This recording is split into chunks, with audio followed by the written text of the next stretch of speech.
اور ایسا ظلم اور ستم کیا کہ پھر عاجز آ کر مجبور ہو کر حضرت مخدوم عارف مومن صاحب منیر سے، پٹنہ سے، بہار سے نکلے اور پیدل ہی مدینہ المنورہ چلے گئے۔ مدینہ المنورہ پہنچے اور پھر مدینہ المنورہ میں تو آپ جانتے ہیں درد کا درما، حبیب خدا، رحمت للعالمین، مظہر رب العالمین، سید عالم، نور مجسم صلی اللہ تعالی علیہ وسلم کی بارگاہ میں پہنچے، سلامی پیش کیا، ہاتھ جوڑ کر عرض کیا، سرکار، آقا، مولا، داتا، ملجا، میں تیرے دین کا جھنڈا گاڑنے کے لیے کفرستان گیا تھا، میں تیرے اسلام کا پرچم بلند کرنے کے لیے ہندوستان، بہار کا شہر منیر پہنچا تھا۔ یا رسول اللہ، میں چاہتا تھا کہ کفرستان میں، منیر میں اسلام کا جھنڈا لہرایا جائے، وہاں اسلام کا پرچہ بلند ہو، وہاں توحید کے غلغلے ہوں، وہاں رسالت کا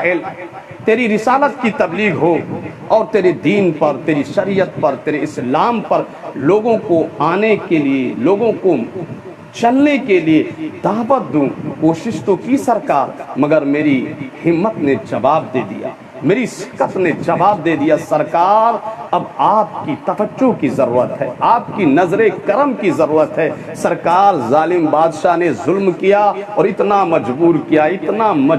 کیا کہ اپنی جان بچا کر اب آپ کے قدموں میں آ گیا ہوں۔ سرکار، اب آپ ہی بہتر انتظام فرما سکتے ہیں۔ سرکار، اب آپ کی توجہ ہی سے ہندوستان کے، بہار کے قصبہ منیر میں اسلام پھیل سکتا ہے۔ ہماری ہمت نے تو جواب دے دیا، مگر سرکار آپ مختار کائنات ہیں، سرکار آپ کی ایک نظر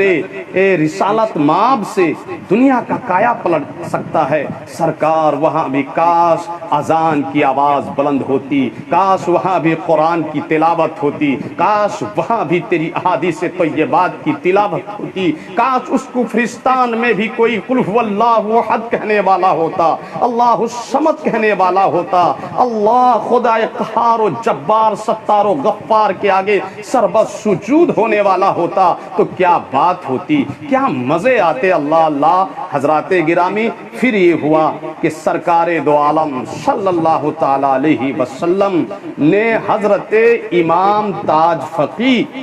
رضی اللہ تعالیٰ عنہ کے خواب میں آئے، سو رہے تھے، قسمت جگ گئی۔ سرکار نے حضرت امام تاج فقی سے فرمایا، تاج فقی اٹھو اٹھو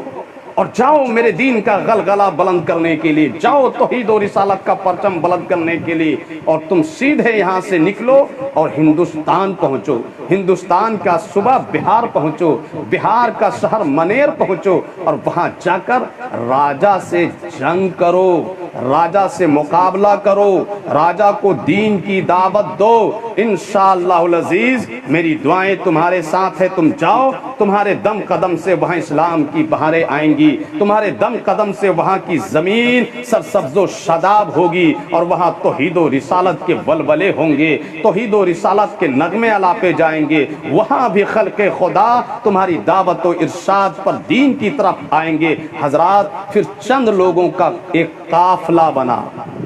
حضرت امام تاج فقی کی سیادت میں، سرپرستی میں، سرکردگی میں، پھر اسی قافلے میں حضرت مخدوم عارف مومن شامل ہوئے،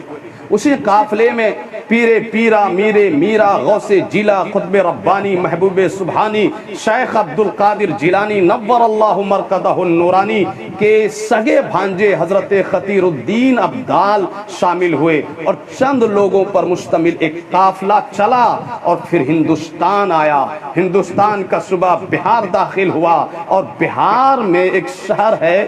بکسر، بہار میں ایک شہر ہے بکسر، اور بکسر کے پاس ایک ندی ہے جس کو کہا جاتا ہے کرم ناسا ندی۔ بہار کے پاس یہ ندی ہے، نام ہے کرم ناسا ندی۔ وہاں پر جیسے ہی یہ قافلہ آیا، مانیر کی فوج وہاں ٹکرا گئی، آمنے سامنے ہو گئی۔ پھر سرکار کی بشارت پر جو حضرت امام تاج فقی اور ان کے ساتھ حضرت غوث پاک کے بھانجے حضرت خطیر الدین ابدال، حضرت مخدوم عارف مومن اور چند اور مزید لوگ تھے، قافلہ نے جم کے مانیر کی فوج کا مقابلہ کیا، اور اللہ کا ایسا کرم ہوا، ایسا کرم ہوا، ایسا کرم ہوا کہ اس قافلے کے سامنے مانیر کی فوج ٹک نہیں پائی، ہزیمت کا سامنا کرنا پڑا، ذلیل ہوئی، رسوا ہوئی مانیر کی فوج۔ یہاں تک مورخ لکھتا ہے کہ حضرت امام تاج فقی رضی اللہ تعالیٰ عنہ کے ہاتھوں مانیر کا قتل ہو جاتا ہے، مانیر مارا جاتا ہے، اور پھر مانیر جو ہے کی نسبت سے منیر ہوگا اور اس کو منیر کہا جانے لگا، اور پھر حضرت امام تاج فقی نے منیر شریف میں اسلام کا جھنڈا بلند کیا، اسلام کا پرچہ بلند کیا، اور پھر آپ کی دعوت پر، آپ کی ارشاد پر، آپ کی محنتوں سے، آپ کے واضح و بیان سے، آپ کے کردار و کریکٹر سے لوگ ذوق در ذوق، شوق در شوق اسلام قبول کرنے لگے، دین میں داخل ہونے لگے، اور اس طرح 27 رجب المرجب کو جمعہ کے دن 576 ہجری کو تقریباً منیر فتح ہو گیا، اسلام کا جھنڈا بلند ہوا، اور پھر لوگ ذوق در ذوق اسلام میں داخل ہوتے گئے۔ وہاں اب بھی منیر شریف جسے کہا جاتا ہے، ان بزرگوں کی قبریں موجود ہیں، ان بزرگوں کے مزارات موجود ہیں، جس میں حضرت خطیر الدین ابدال غوث پاک کے بھانجا ہیں، اور دوسرے بزرگان دین حضرت امام تاج فقی کے ہاتھوں لوگ شوق در شوق ہزاروں ہزار کفار و مشرکین نے اسلام قبول کیا۔ اس طرح سب سے پہلے اسلام کی دعوت، اسلام کی تبلیغ اور اسلام کا پرچم بلند کرنے والے بہار میں بالعموم اور منیر میں بالخصوص حضرت امام تاج فقی منیری ہیں، حضرت مخدوم عارف مومن ہیں، غوث پاک کے بھانجا حضرت خطیر الدین ابدال ہیں۔ حضرات، جب اسلام کا وہاں بول بالا ہو گیا، مسجد قائم ہو گئی، وہیں یہ خانقاہ آباد ہوئی جو پورے بہار میں سب سے پہلی خانقاہ ہے، اس خانقاہ کو کہا جاتا ہے خانقاہ امام تاج فقی۔ 576 ہجری میں یہ خانقاہ منیر میں قائم ہوئی، اور الحمدللہ ثم الحمدللہ اس وقت سے لے کر آج تک یہ خانقاہ آباد ہے، امام تاج فقی کی اولاد آباد ہے، اور نسلاً بعد نسل، فردن بعد فردن وہ خانقاہ آباد ہے۔ اس خانقاہ میں ایک سے ایک غوث، قطب، ابدال، خواجہ، ولی، عالم، عارف، محدث، مفسر، مناظر، شیخ، پیر طریقت اور حافظ، قاری، مصنف، مؤلف، شاعر پیدا ہوتے ہی گئے، اور الحمدللہ آج بھی آباد ہے اس خانقاہ کے گدی نشین۔ آج اس وقت حضرت سید طارق عنایت اللہ فردوسی صاحب ہیں، الحمدللہ ثم الحمدللہ۔ حضرت کو تادیر اللہ جل مجدہ الکریم سلامت رکھے، باکرامت رکھے، ان کے فیوز و برکات سے ہم سب کو مالا مال فرمائے۔ حضرات، جب وہاں اسلام کا جھنڈا بلند ہو گیا، خانقاہ قائم ہو گئی، مسجد آباد ہو گئی، لوگ اسلام میں داخل ہو گئے، تو حضرت امام تاج فقی مدینہ شریف لوٹ گئے، اور اپنی جگہ اپنے بیٹے حضرت شیخ اسرائیل سہروردی علیہ رحمہ کو اپنا جانشین بنایا، اپنا ولی عہد بنایا، اور پھر حضرت شیخ اسرائیل علیہ رحمہ برضوان سے پورے بہار میں اور بہار سے باہر بھی حضرت امام تاج فقی کی اولاد آباد ہوئی، پھیلی، خانقاہیں آباد ہیں، خاندان آباد ہے، انہی کے سجادہ نشین ہیں حضرت مخدوم شاہ کمال الدین یحییٰ منیری سہروردی رضی اللہ تعالیٰ عنہ۔ آپ اپنے وقت کے بہت بڑے ولی تھے، قطب تھے، اور غوث زمانہ تھے، اور ساتھ میں حضرت امام تاج فقی کی سلطنت کے بھی وارث تھے، اور حضرت شیخ مخدوم کمال الدین یحییٰ منیری اللہ جو حضرت امام تاج فقی کی اولاد میں سے تھے، آپ سلطنت کے مالک ہوئے۔ اور معلوم ہے حضرات، آپ نے یہ تو بہت سنا ہوگا کہ فلاں بادشاہ نے، فلاں راجہ نے، فلاں نواب نے، فلاں پیر صاحب کو، فلاں ولی کو، فلاں بزرگ کو سلطنت دے دی، جاگیر دے دی. لیکن حضرات اللہ اللہ، جس سلطنت کے وارث تھے حضرت مخدوم شاہ کمال الدین یحییٰ منیری سہروردی رضی اللہ تعالیٰ عنہ، اس سلطنت کا معلوم ہے معاملہ یہ ہوا کہ حضرت